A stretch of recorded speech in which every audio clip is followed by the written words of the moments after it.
Definisi orang nggak tahu diri. Sebenarnya gue udah nggak terlalu ngikutin kasus ini, gengs. Cuman kemarin gue ngeliat story-nya Bang Denny Sumargo. Mau masih ada buat berobat apa hilang? Ya mau gimana, Gus? Gitu loh, maksudnya kita ini mau bantu semua kok. Cuma kan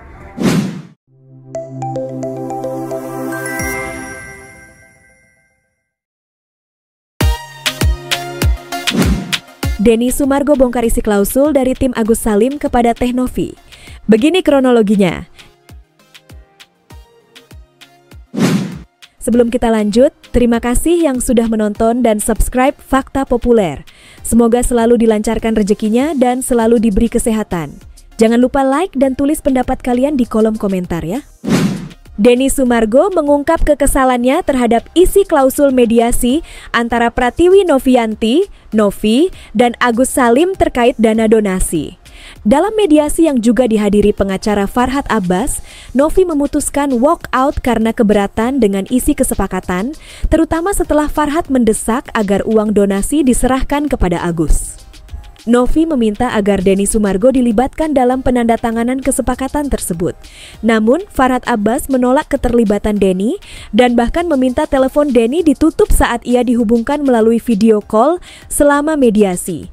Denny menolak menandatangani kesepakatan karena merasa kebutuhan pengobatan Agus Salim sudah ditangani oleh pihak lain. Berita tersebut menjadi perbincangan para netizen di media sosial. Inilah reaksi dan tanggapan netizen di media sosial. Gimana kalau menurut kalian, gengs? Tulis pendapat kalian di kolom komentar ya.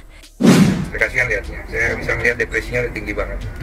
Kejiwaannya juga mungkin udah mengalami masalah. Tapi ya mau gimana, Gus? Mau gimana? Mau cepet? Apa lama? Mau masih ada buat berobat? Apa hilang? Ya mau gimana, Gus? Gitu loh, maksudnya kita ini mau bantu semua kok. Cuma kan kubu sana maunya begini, kubu sini maunya begini. Saya kan cuma orang tengah ya, makanya saya fasilitasin aja. Ya kembali ke Agus. Ya tapi kalau Agus nggak mau ya sudah, orang juga nggak bisa paksa toh. Bang, soalnya Pikir ini udah nggak kondusif, jadi saya izin merapat. Karena saya punya peran dan tanggung jawab untuk menjaga keutuhan kita semua dalam usaha kebaikan bersama. Dan itu disambut dengan sangat baik oleh Gus Menteri, di mana mereka juga sangat melihat bahwa ini bisa ke arah yang buruk. Oleh karena itu, Gus Menteri memfasilitasi upaya itu, dan kemungkinan besar dari pihak Kemensos mereka akan melakukan mediasi, memanggil beberapa pihak termasuk Agus, untuk mengarahkan Agus supaya mau diarahkan lah, intinya begitu. Karena ini untuk kebaikan Agus. Karena begini, tadi sudah ada wacana, apabila uang ini tergugat oleh para donatur dan gugatan itu jalan, ada kemungkinan yang saya sampaikan kepada Gus Menteri, salah satu dari mereka bisa ada yang terpidana. Pihak Agus dikatakan. Ada kemungkinan. Dan itu adalah hal yang saya tidak inginkan, makanya saya dari kemarin berusaha banget. Karena saya udah tahu arahnya bisa ke arah yang seburuk itu. Karena gini loh, mereka tuh udah tertimpa musibah. Kita bantu. Saya, Novi, semua orang bantu. Tapi terutama jasa paling besar itu donatur. Ada 8.000 donatur yang mereka itu menyisikan uang mereka dari kerja keras mereka, dari keringat darah mereka. Bahkan mungkin keluarga mereka sendiri minta tolong pun belum tentu dia bantu. Tapi dia kasih karena tergugah oleh podcast saya. Dia berikan ke nomor rekening itu.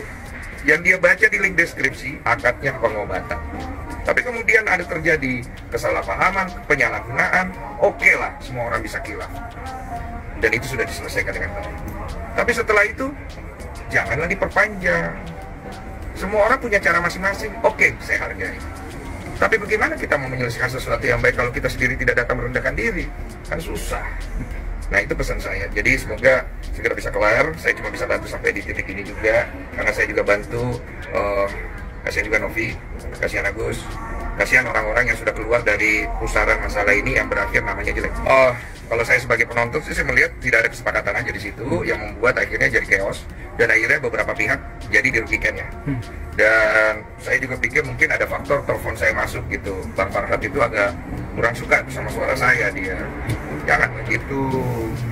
Aku baik loh, aku samperin rumahmu baik-baik, ya kan? Aku ajak kau ngobrol baik-baik, janganlah benci-benci, ya, Bang Farhad ya, gitu. Jadi itu aku anggap juga ada salah aku lah, mungkin aku harusnya nggak usah nelfon kan. Tapi kalau aku nggak nelfon ya kasihan juga Novi ya. Aduh, masih cari donasi lagi ya kan. Kasihan dia, yang nyari donasi juga saya gitu kan. Ya mungkin di visi mengundang, tapi nggak tahu dari pihak penyelenggaranya dari pihak Agus. Oh, berarti mama koko tidak dapat undangan? Saya sih setahun ini saya katanya saya mesti datang. Saya bilang terima kasih. Terus aku gimana bang? Ya belajar lah menghadapi orang-orang itu. Aku takut bang, harus takut. Kita dampingin. Melihat kode semua. Kasihan. Ya saya ngerti lah semua punya poin sendiri. Tapi cewek, cowok, terserah lah dia menunjuk siapa. Jangan, nggak bagus.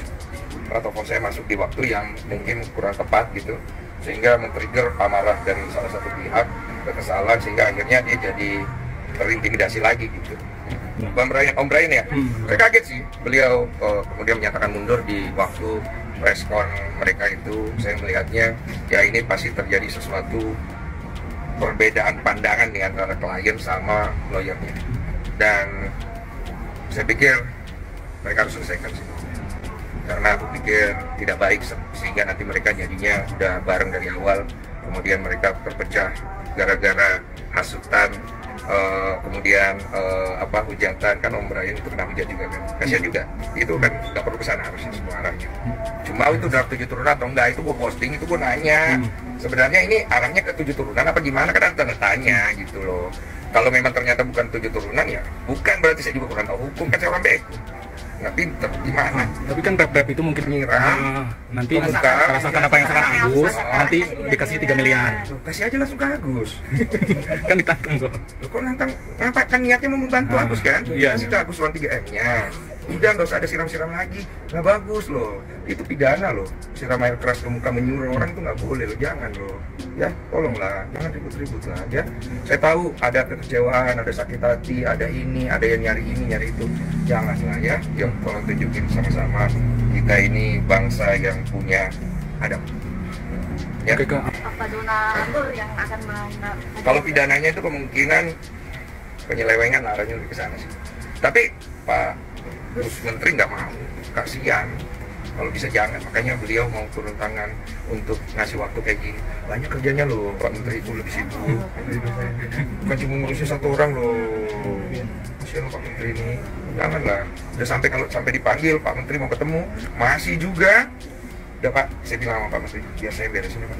Berarti kalau aku tidak nyampe penyelesaiannya, kemudian soal turun tangan. Ya, saya beresin. Udah dikasih sakit rasanya. Definisi orang nggak tahu diri. Sebenarnya gue udah nggak terlalu ngikutin kasus ini, gengs. Cuman kemarin gue ngeliat storynya Bang Denny Sumargo. Ini storynya yang ini kalian bisa lihat sendiri ya. Klausul itu adalah isi perjanjian, by the way.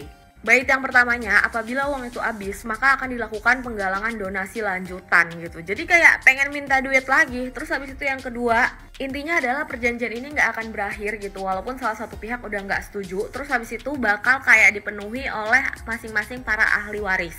Ini maksudnya gimana nih, sampai itu udah meninggoy pun kayak perjanjiannya akan tetap berlanjut. Menurut lo aja, gila sih. Ini bener-bener nggak tahu diri ya, Wak. Lo tau gak sih satu hal yang gue sayangnya dari kasus ini, itu tuh bukan karena sedih gitu ya, bukan. Tapi kayak kedepannya nih, kalau misalnya ada orang yang pengen mencari donasi dan dia beneran membutuhkan dan dia pantas mendapatkan itu, gue takut banget masyarakat ataupun netizen itu udah gak percaya lagi dengan open donasi yang seperti ini. Kan itu kasihan ya orang-orang selanjutnya setelah dia. Dan buat yang bilang kayak udah sih Mbak Novi mengalah aja gitu loh, kayak nggak selesai urusannya dan segala macam, menurut gue jangan mengalah sih ya, karena kayak di sini posisinya ya penyalahgunaan donasi gitu loh, dan juga kayak orang nggak tahu diri. Jadi buat apa dilanjutkan? Lagi pula para donatur kan udah pengen uangnya itu kembali atau diberikan kepada orang yang lebih membutuhkan gitu kan. Ya udah ikutin aja apa kata para donatur. Kalau misalnya itu posisinya ada kalian, apakah kalian pengen tanda tangan kepada orang yang seperti itu, yang tidak tahu diri dan juga tidak tahu diterima kasih? Silahkan tulis pendapat kalian di kolom komentar. Segitu aja dari gue, peace, love, and go.